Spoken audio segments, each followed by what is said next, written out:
listo para desmentir en esta rueda de prensa todas las mentiras que se han contado sobre mí. A mí no me echaron, yo me fui, que es diferente, en el 35. ¡Eso no es cierto! Eso sí, la Piquer jamás. Claro, sí, pero nada. Un momento, me estás liando con tanta pregunta. Vamos a hacer una cosa.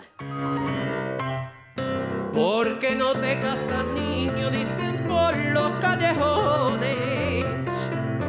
Yo estoy compuesto y sin novia, porque tengo mi razón, ¿no te das cuenta, hija? Esposa, suegra y cuñada, dos niños y uno de cría, que la feria, que la gripe, que tu madre, que la mía. Anda, ya no tengo ganas, con muchas complicaciones. Soltero pa' toda mi vida.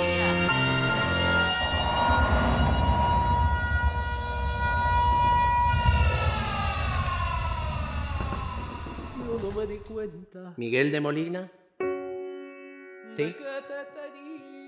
Tiene que acompañarnos a la Dirección General de Seguridad.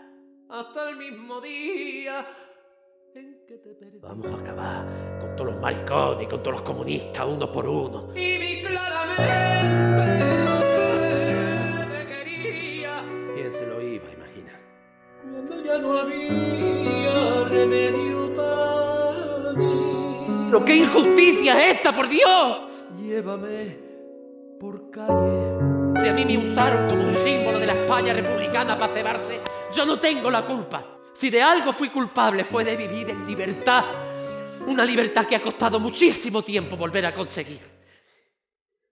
Así que no dejen que les pisoteen. Tengo miedo, mucho miedo.